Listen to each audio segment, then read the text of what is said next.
Live from the European Parliament here in Strasbourg, this is Raw Politics.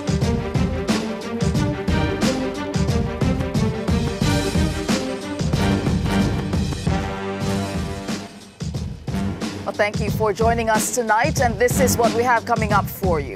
Calling for a united Europe. Jean-Claude Juncker's hopeful plea in his final State of the Union speech. He's in denial, that's according to his critics, as divisions deepen over issues such as migration and the rise of the right. And on that note, MEPs vote to take action against Hungary for undermining democracy. And we also have new rules for tech companies regarding terror propaganda. And the moment not to miss, Brexit romance, as Nigel Farage gives President Juncker a parting gift. Well, it's time to meet our panel for tonight. I'm joined by Ryan Heath, political editor at Politico Europe. Ryan, which of these stories are you interested in? Orban, he's the real story of this week. Juncker, interesting, but Orban is the one who wrote the script for the State of the Union, which is that it's very fragile at the moment. Indeed. We'll talk about that. And we are also joined by Marietje Schaake. She's a Dutch MEP with the Alliance for Liberals and Democrats and is also the vice chair on the delegation for U.S. relations. What about you? Which story stands out? Well, I agree with Ryan that the most fundamental vote we also took today is on Hungary and the rule of law, the fact that it needs to be respected, because without that foundation we can talk all we want about Europe in the world and all the agenda points, but it's really the fundamentals that need to be in order. All right, absolutely. We will get into that, but first, unity, sovereignty, one voice. Jean-Claude Juncker's final State of the Union here in Strasbourg today had a clear theme. The president of the European Commission pleaded for an end to what he called the sorry spectacle of a divided Europe. And he stressed the importance of a united EU. But then hours later, some would argue that arguably the real State of the Union emerged, with MEPs voting to discipline one of their own, as you both were mentioning, by triggering Article 7 against Hungary. And we will get into that story in just a bit. But first, Jean-Claude Juncker's last State of the Union address. European sovereignty can never be to the detriment of others. Europe is a continent of openness and tolerance. It will remain so. Europe will never be a fortress, turning its back on the world or those suffering within it. Europe is not an island. I call on the Council presidency to now make the decisive step to broker a sustainable solution on migration reform. We also ask the British government to understand that someone who leaves the Union cannot be in the same privileged position as a member state. If you leave the Union, you are, of course, no longer part of our single market. The Commission will resist all attacks on the rule of law. We continue to be very concerned by the developments in some of our member states. Article 7 must be applied whenever the rule of law is threatened. Well, the State of the Union address also included some key announcements. Juncker called for a new partnership with Africa that would see 10 million jobs created in 5 years. He also promised new rules to protect elections from external manipulation. And he also took aim at plastics, calling for a new anti-plastics law. He called for a clock changing as well, saying that member states decide whether to live in summer or winter time. All right, well, let's discuss what Jean-Claude Juncker said today. Ryan, we were talking before the program started, and you had your opinion on the whole speech, in fact. What do you think? I think it was haphazard. I didn't see a lot of energy. There are some nice sentiments in that speech, but if you compare Juncker and how he defends Europe with his spokesperson, Margarita Schinas, will come on with a lot more energy in a few minutes and defend him compared to what Juncker was saying today, or other people who are passionate about the project. He felt very flat today, like you were giving a history lesson rather than really going in with a political punch. Yeah, and just with insight, because you used to be a speechwriter. How does that happen if a speech like this comes out? It's a really difficult process. So when I wrote one of these State of the Union speeches, 17 drafts before a president even looked at it. It's a mess. There are lots of people that want to have input. So you really need a president who's going to take control and put a lot of thinking in advance. And I think some of the ideas in the speech, the border police, the partnership with Africa, these are great ideas. They would have been a lot better if they were happening 3 years ago. It's not like the migration crisis is a new thing. It's not like we didn't know that governments and the EU needed to be in control of Europe's borders. Marietje, what stood out for you in that entire speech? Well, I agree it was haphazard. It was really jumping between topics, but I was really sitting at the tip of my seat when Jean-Claude Juncker started talking about Syria. We are really witnessing a looming bloodbath in Idlib, and he said we cannot be bystanders. And I fundamentally agree. Europe cannot be a bystander when these terrible events are bound to happen, and we need to intervene, but then nothing came. And so I think it really underlines the fact that we are not strong enough of a global player, that we do not have our defense cooperation in order. And so I thought it was challenging to see where there was agendas and where there were assessments of actual weak points that we urgently need to fix. So you both bring up the same point, where you said that could have been an idea 3 years ago. You said nothing has really changed. Europe is not doing much. So what kind of legacy is Jean-Claude Juncker leaving? Was this a legacy speech, and what does it say about him? It was somewhat of a backward-looking speech, not only a forward-looking speech. I think, unfortunately for Juncker, some of his legacy is going to be around Brexit. It's not that he's personally to blame for it necessarily, but you can't escape that that's the big rupture happening during his time as European Commission President. One of the other things that people don't talk about a lot, but that has worked well from meeting your objective standpoint, is reducing the amount of legislation that comes out of the Commission. That's a clear change from the previous Commission. And then his investment plan, this idea where you leverage finance through the European Investment Bank rather than just give euro for euro grants out of the EU budget. That's a very clear success, and it's a model for what's going to happen in this Africa partnership. So in a way, he's saying, this worked in Europe, let's go and give that opportunity to Africa. Yeah, what do you think about those new measures that he announced? So do you see the partnership with Africa, for example, or strengthening borders?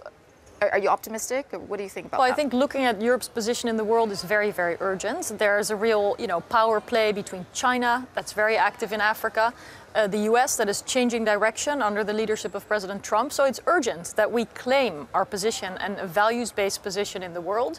But indeed, the partnership with Africa, developments in Africa and the need for the EU to be involved can hardly be called new. They're very urgent still, but I hope that, 10 million jobs, it's a good target, but there's a lot more we can do towards sustainability, towards trade, towards security, and towards providing for a package of measures that give people better opportunities. And maybe that will help towards reducing migration. Right. The speech might not have had the punch you were talking about, but then we had some reactions from MEPs in the chamber. So let's take a look.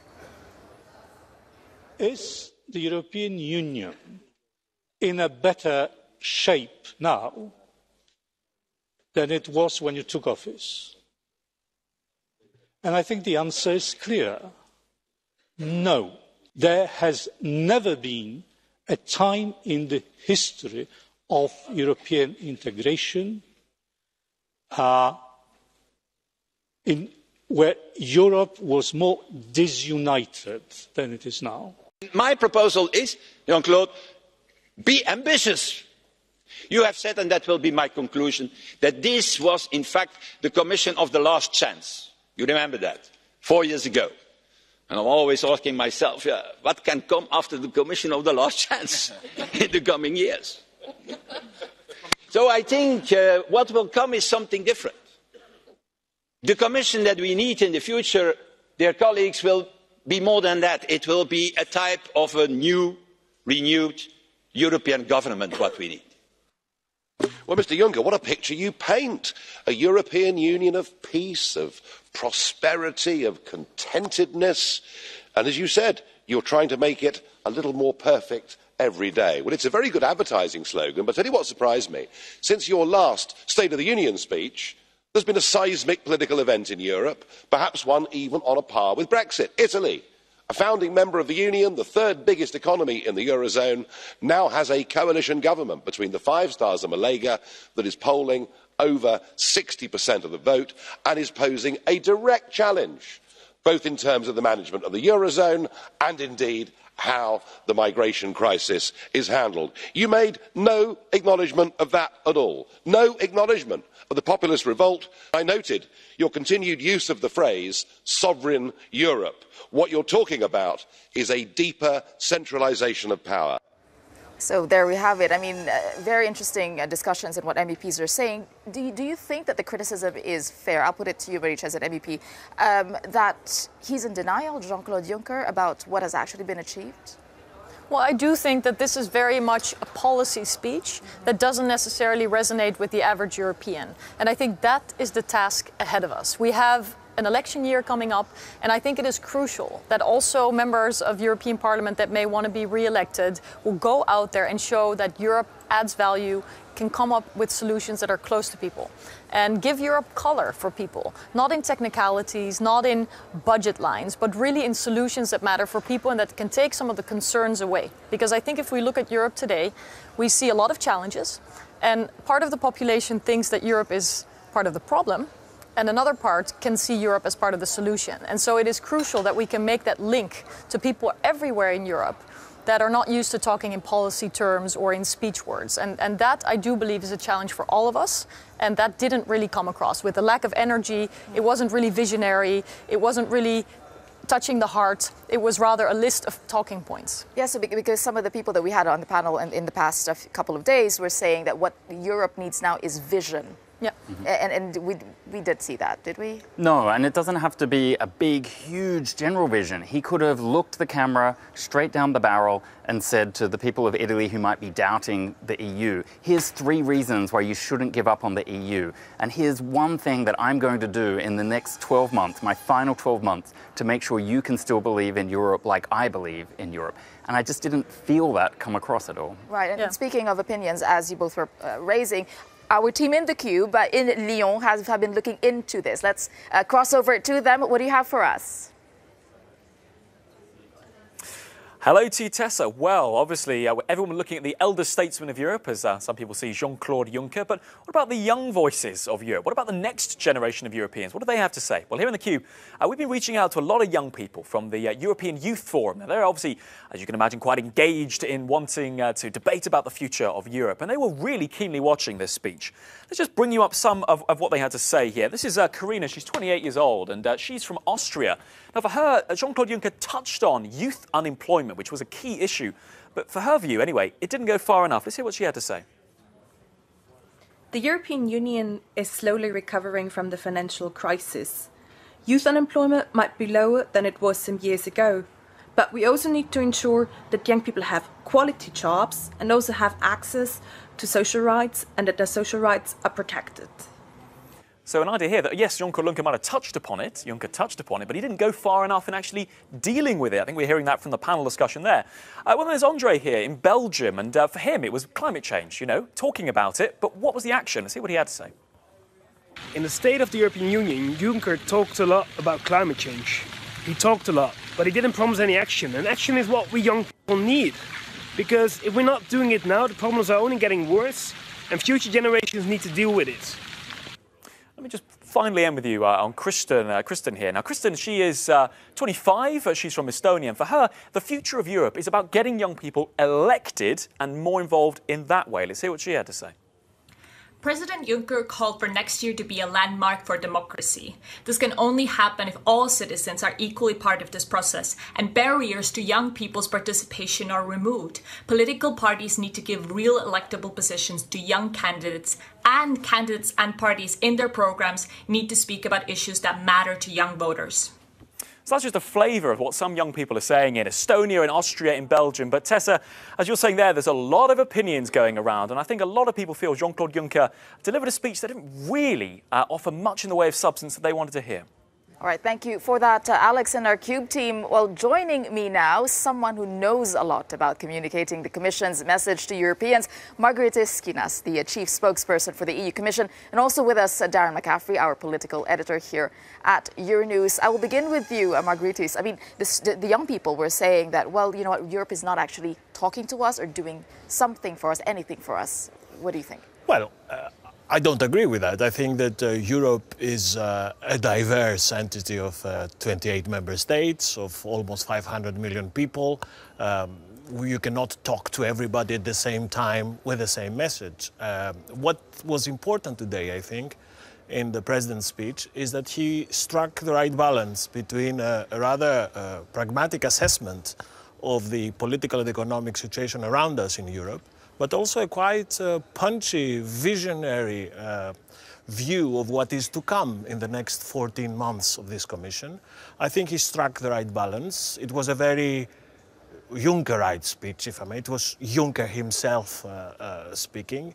And I think the overwhelming reactions that we saw, both here in the European Parliament, in the national capitals and across Europe, are very encouraging. We just heard our guest earlier who was saying actually it wasn't that punchy and there wasn't a lot of vision. And so how do you say that is actually communicating to Europeans?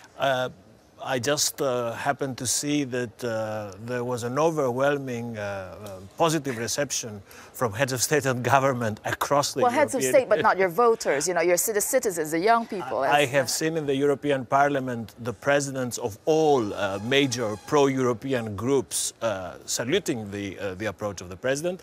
Of course, Ryan and few journalists will never be happy with what we produce at the Commission, but I think the overall reception was good. And probably what... Darren. How dare you? We'd never be happy. I think Margherita's point about the balance, and it was a balanced speech, is part of the problem.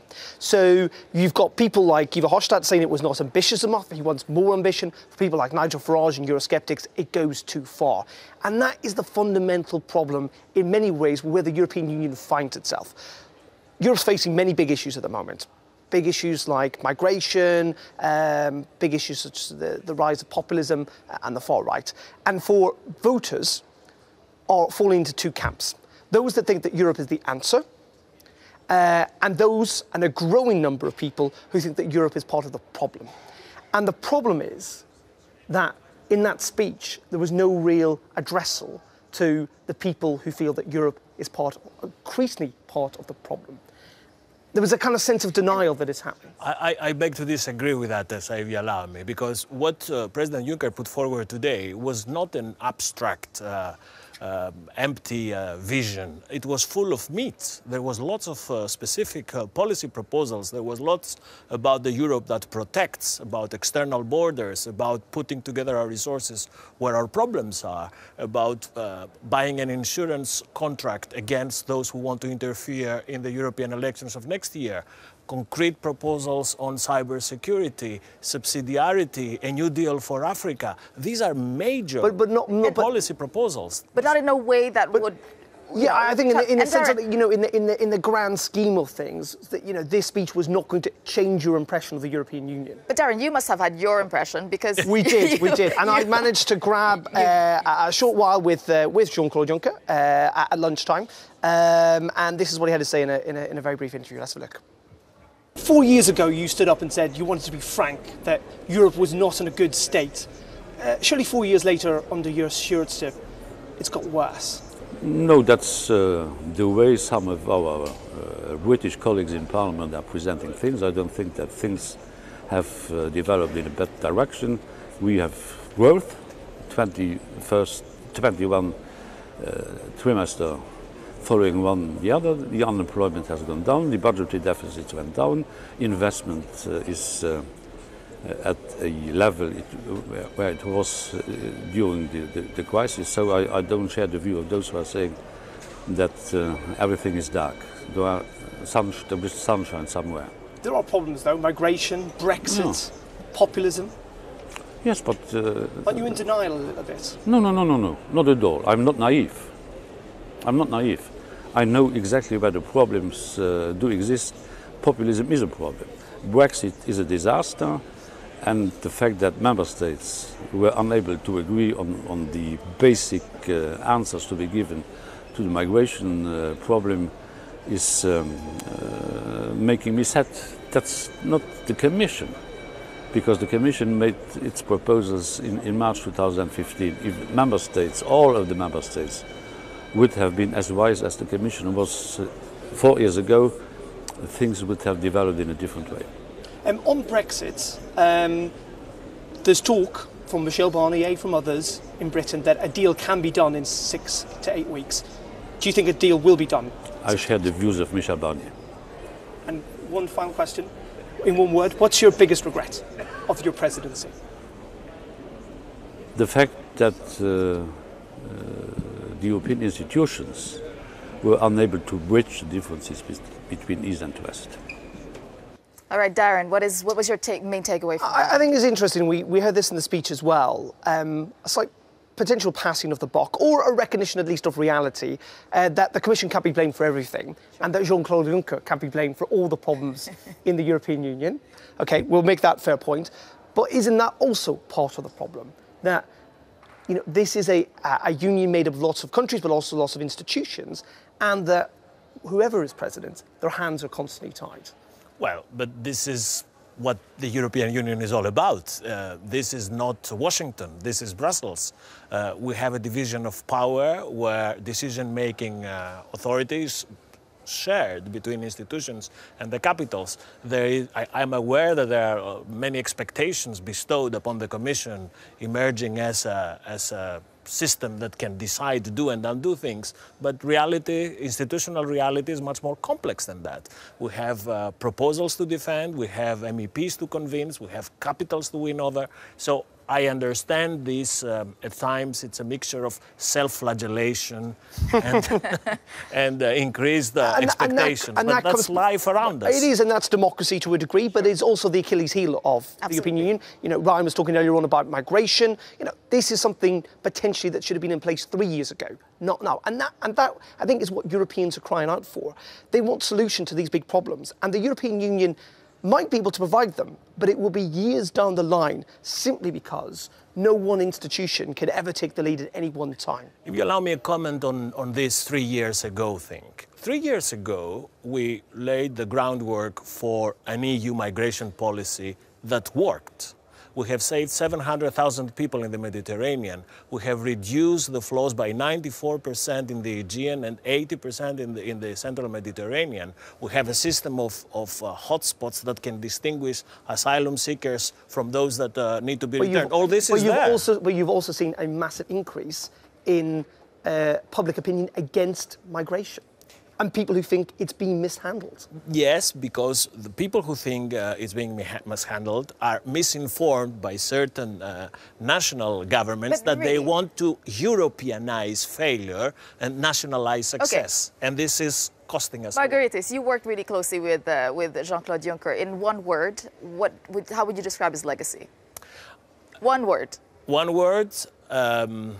Mr. Europe working for the common interest of all. That's a lot of words. All right, it's quite difficult. Indeed. We'll give him that. Indeed. Thank you very much for that. Now, let's move on. An unlikely bromance seems to be burgeoning in the chamber of the European Parliament, but it looks like it might be a case of unrequited love. Let's take a look at today's Power Play.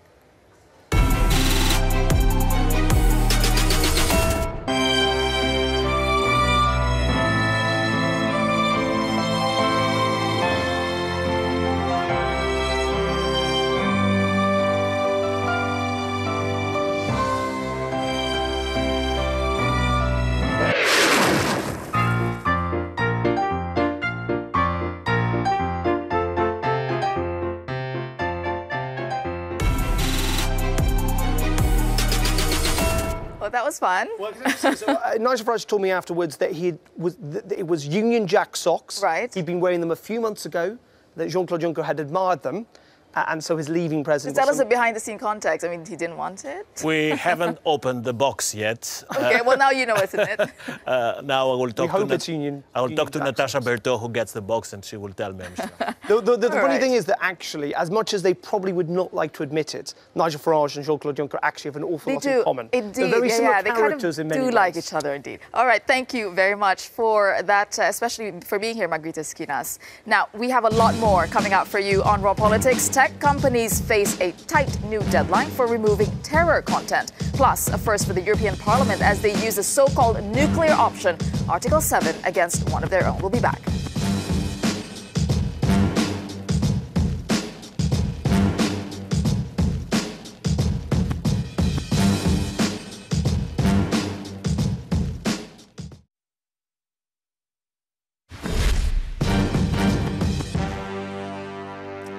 Welcome back to Raw Politics. Now, this is supposed to be Jean-Claude Juncker's day in the spotlight, his State of the Union address. But perhaps more revealing than anything he had to say is the vote that came just a few hours later. MEPs triggered Article 7, the so-called nuclear option against Hungary. The measure required a two-thirds majority to pass, and it did pass. 448 voted in favor, 197 against, and 48 abstained. Now, Article 7 can lead to a country losing its voting rights if it is deemed to have let democracy or human rights slide.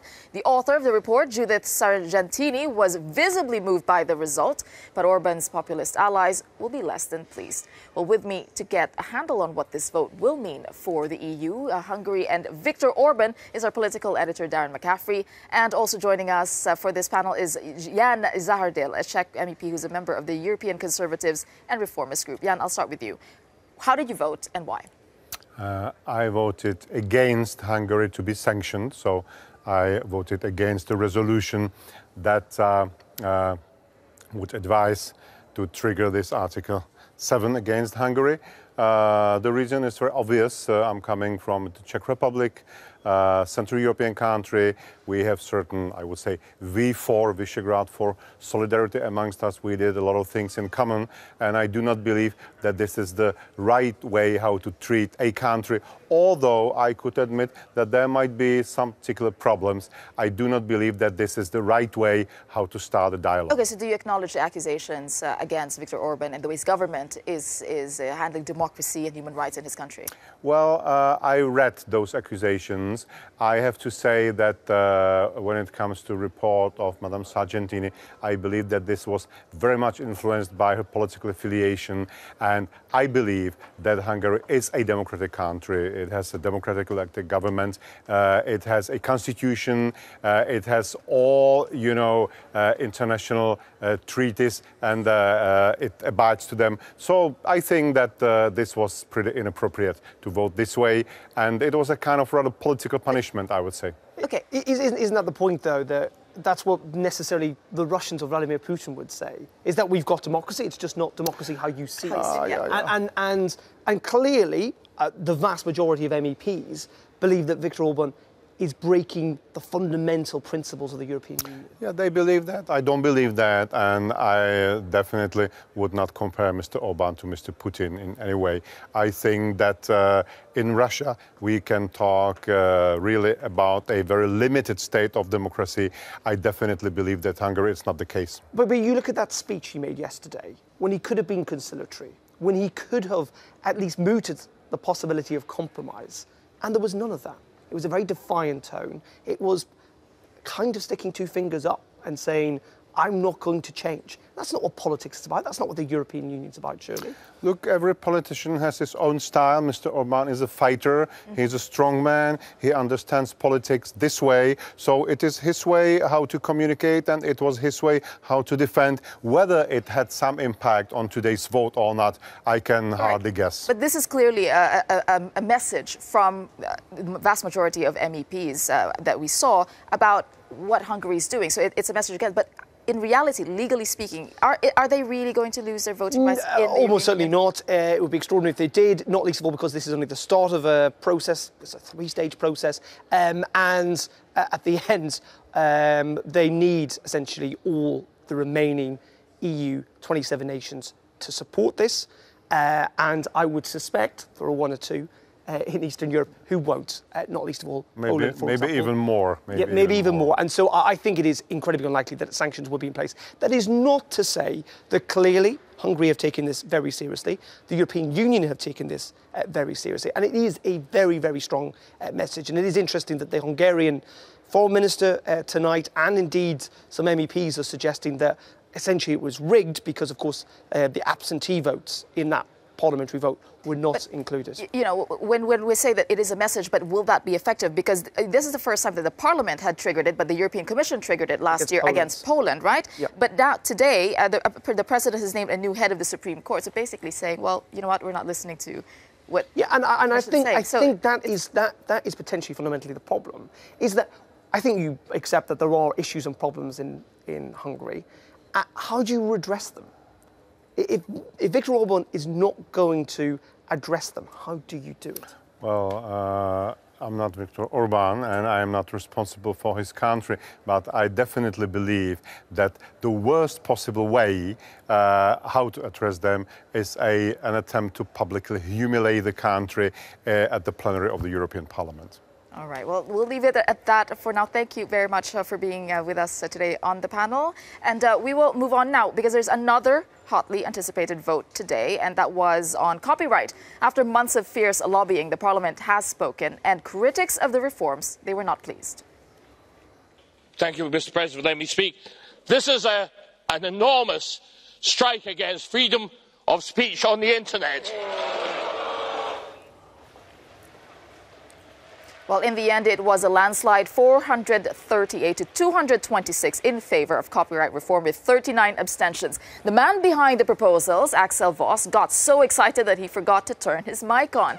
Many artists say that the reforms will help their livelihoods, while critics say it could strangle free expression on the web. Now, it was certainly a divisive debate today. Well, coming up after the break, I take a tour of the parliamentary corridors to ask MEPs about the real State of the Union. That's after a short break.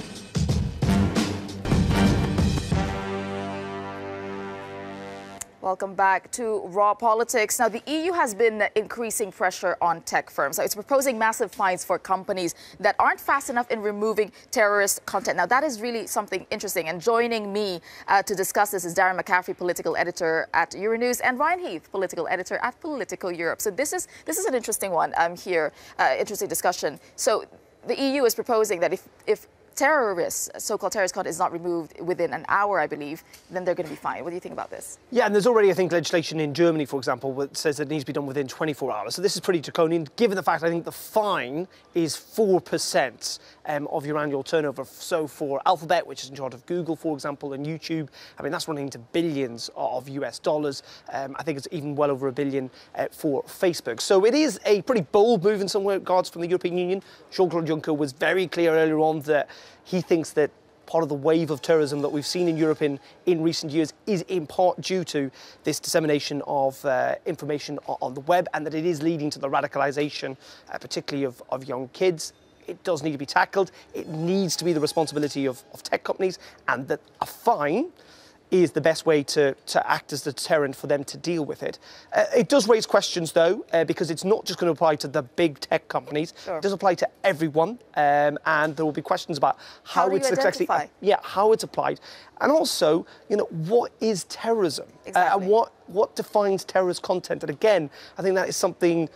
It's going to present a bit of trouble. There is apparently an appeal process that if you think your material has been taken down wrongly, it can be put back up again. But that's clearly damaging for content when it initially goes up. And also there is that question of who is going to police this content. I mean, have you looked into this, and is there questions or debate around this? Yeah, what we often find with technology legislation is that there are unintended consequences. So good principles don't translate so well in practice. But what we're really talking about here is the EU's trying to put down a marker and say, you have new terms for your license to operate in Europe. We're not okay with the idea that you as a big company come in, make huge amounts of money, don't necessarily pay huge amounts of tax, don't necessarily employ huge amounts of people, and leave a lot of social disruption in your wake. What they're really asking the tech companies to do is actually just think a bit harder before they implement new systems. Employ a few more people to consider the consequences of what they've unleashed onto society. And then there is the literal direct issue of the terror content. But I think there's several other layers. It's not just actual terror content. Yeah, and I think in part it is, the European Union's kind of message, which is, big doing American tech companies, well, they're allowed to operate in Europe, but they've also got some form of responsibility. Right. Interestingly, what they have done in the UK is that they're increasingly using AI to recognise what terrorist content is. Again, that's got unintended consequences because AI is far from perfect at the moment, but it is an interesting way of combating it.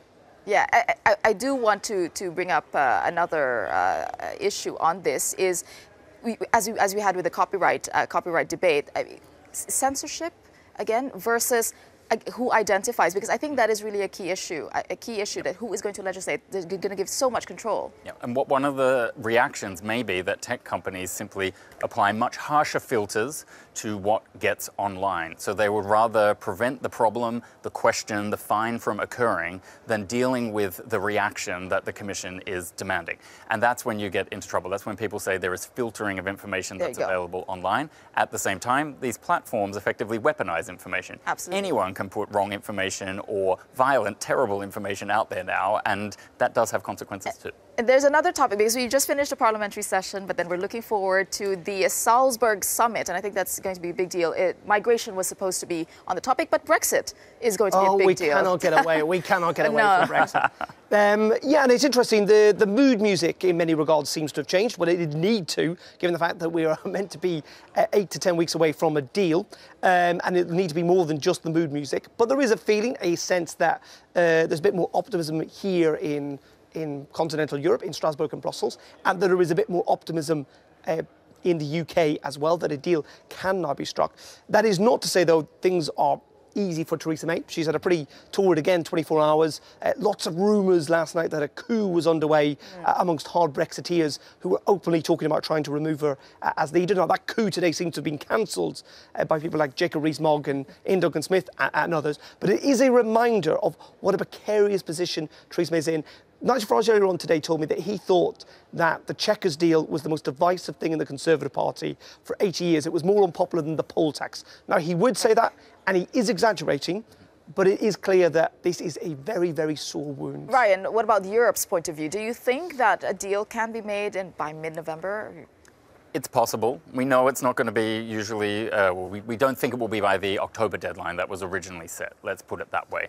Possible in November, more likely in December. But what I didn't hear today from Jean-Claude Juncker, and what I maybe was expecting, was a little bit more flexibility. There was no suggestion that Michel Barnier is going to get a new mandate to negotiate differently. Everyone was sticking to their mantras that the UK has to have a downgrade in its relationship if it's leaving, and that they had full backing for Michel Barnier. So we're not hearing massively different mood music, and we might need to hear a little bit more of it to guarantee that deal. All right, we began with the Jean-Claude Juncker State of the European Union address, and we will end with it because I did speak to some MEPs and asked them what they really thought the State of the Union is.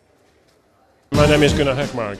Nicola Danti from Italy, Socialist and Democrat Party. Teresa Jimenez Becerril. I'm from the EPP Party. Laura Ferrara from Five Star Movement. Martina Werner, Sozialdemokratische Partei Deutschland. What is the real state of the European Union in one word? Stable. Lack of union. Not so good. Not strong enough. What is the biggest success of the European Union? Peace and freedom. The enlargement. The vote against Hungary. Improvement in economic. I don't know. What is the biggest failure? The lack of participation of citizens. Immigration. Not to speak with one voice in all issues. Not having fulfilled all the reforms. Too much failure. Viktor Orban in one word. Too nationalist. Beyond the borders of our values. Dictator. Bad.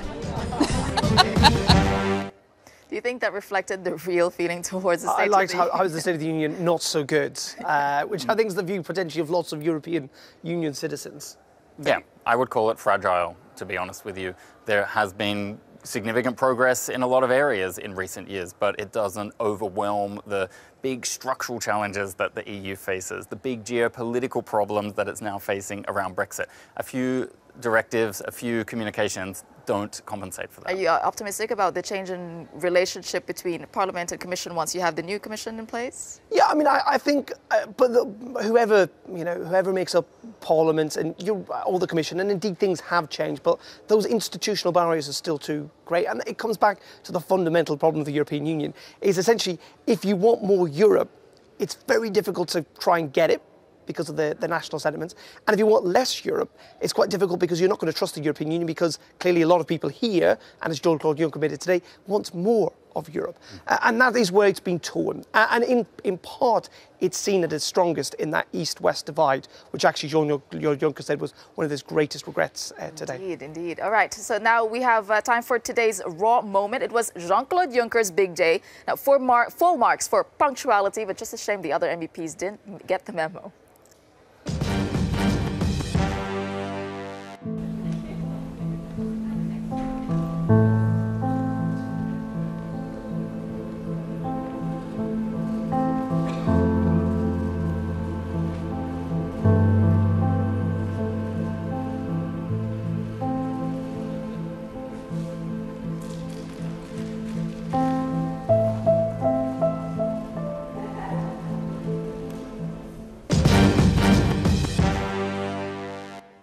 But I do have to say they did eventually show up. And I mean, if we remember the last time that Juncker was here, he was very angry that MEPs were not around. He said, this is ridiculous. You remember that? They do this all the time. It happens when new commissioners arrive. MEPs are too busy getting coffee, being self-centred, talking to themselves. That is what politicians do. But you would think that an institution struggling to get more power and prove its credibility would maybe be a little bit more self-reflective. Yeah, and I feel a bit sorry for Jean-Claude Juncker. Also, he's clearly not very good on his feet at the moment, and so it's a long walk down. He wants to be prepared. It's not great. It's not great. I mean, I don't know what you kind of think. What the legacy of? What do you think the legacy of Jean-Claude Juncker is going to be?